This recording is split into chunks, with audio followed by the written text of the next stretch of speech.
بسم اللہ الرحمن الرحیم۔ السلام علیکم عزیز طالبات۔ سب سے پہلے تو آپ کو پاکستان کا 74واں یوم آزادی مبارک ہو۔ آج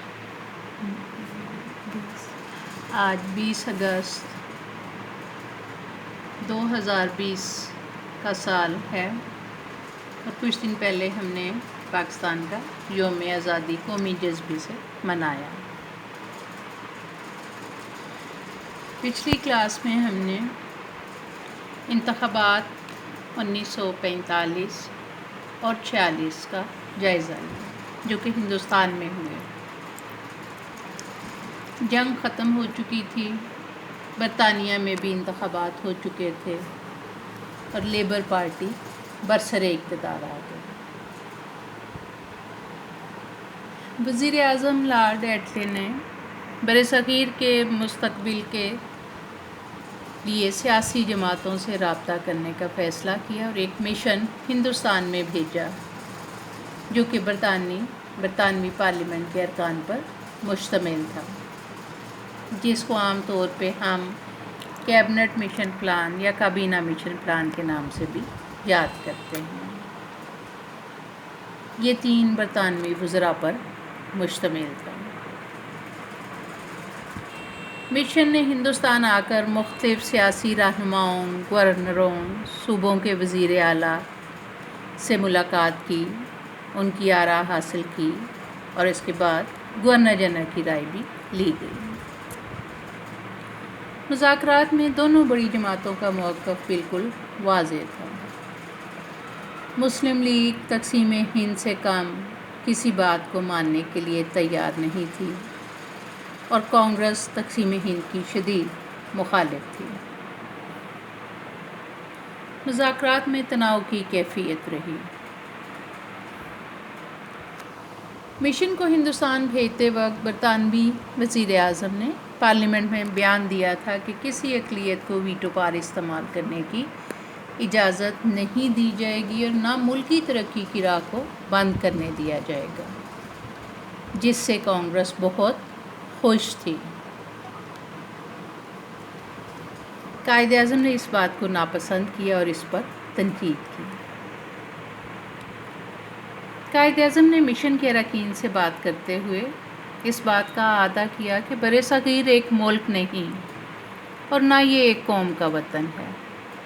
مسلمان جداگانہ تشخص رکھنے والی قوم ہیں اور انہیں اپنے مستقبل کا فیصلہ کرنے کا پورا حق حاصل ہے۔ بہرحال کابینہ مشن نے جو تجاویز پیش کی، اگر ان کا جائزہ لیتے ہیں تو اس کے کچھ اہم نکات اس طرح ہمارے سامنے آتے ہیں کہ انڈیا ایک یونین ہوگا، مرکز کے پاس دفاع، امور خارجہ، مواصلات اور محصولات کے محکمے ہوں گے،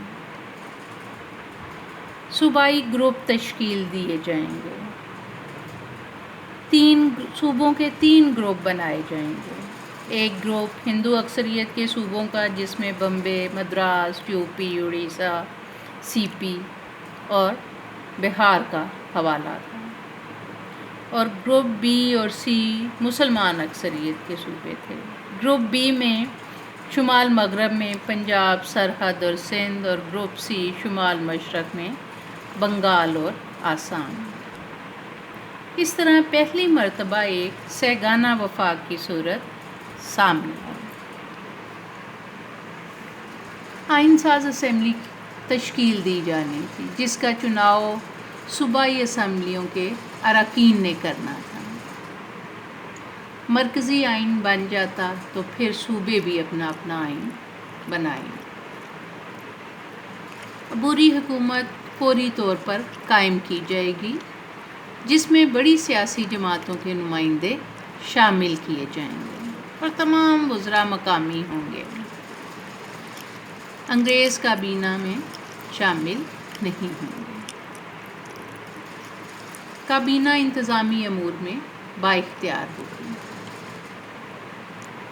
مرکزی آئین بن جائے گا عارضی حکومت کے قیام کے بعد اگر کوئی صوبہ ضروری سمجھے گا تو وہ اپنا گروپ تبدیل کر سکے گا۔ ہر صوبے کو اپنی پسند کے صوبائی گروپ میں شمولیت کا اختیار ہوگا۔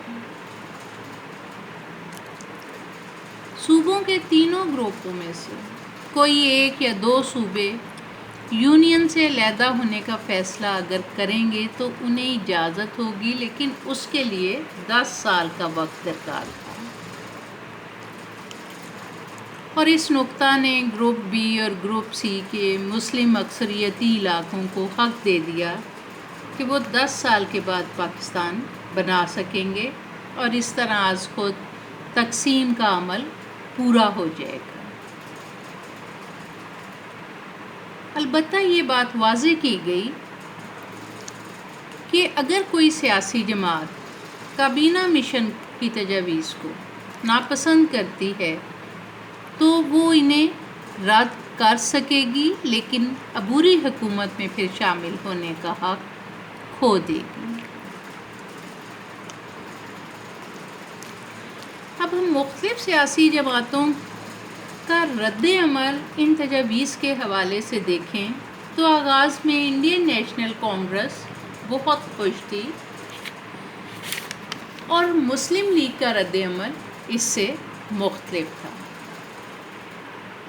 لیکن جب حتمی فیصلے سامنے آئے تو صورتحال یہ تھی کہ مسلم لیگ نے ان تجاویز کو قبول کر لیا اور اس نقطے کی بنا پہ کیا کہ صوبوں کو علیحدگی کا حق دے کر ہندوستان میں مسلمان صوبوں کی آزادی کا تصور ابھر کے سامنے آتا ہے۔ اس پہ کانگریس بہت الجھ گئی۔ وہ قائد اعظم کے تدبر، دور اندیشی اور موقف منوانے کی صلاحیتوں سے آگاہ تھے۔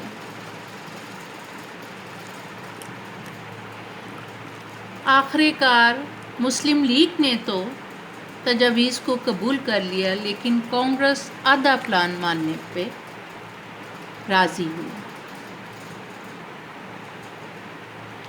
مسلم لیگ اور قائد اعظم نے وائسرائے اور کابینہ مشن کے ارکان کو کہا کہ وہ پلان کو مکمل طور پہ نافذ کرے، کیونکہ مسلم لیگ اسے مکمل قبول کر چکی ہے، لیکن حکومت اپنے وعدے سے مکر گئی۔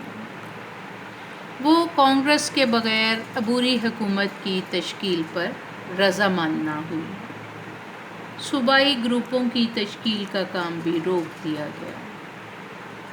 عملاً حکومت نے کانگریس سے خوف زدہ ہو کر اصولوں سے انحراف کیا۔ قائد اعظم نے اس وعدہ خلافی پر راست اقدام کرنے کا اعلان کر دیا اور مسلم لیگ نے 16 اگست 1946 کو یوم راست اقدام قرار دیا۔ انشاءاللہ آگے ہم اگلی کلاس میں آگے کا جائزہ لیں گے۔ اللہ حافظ۔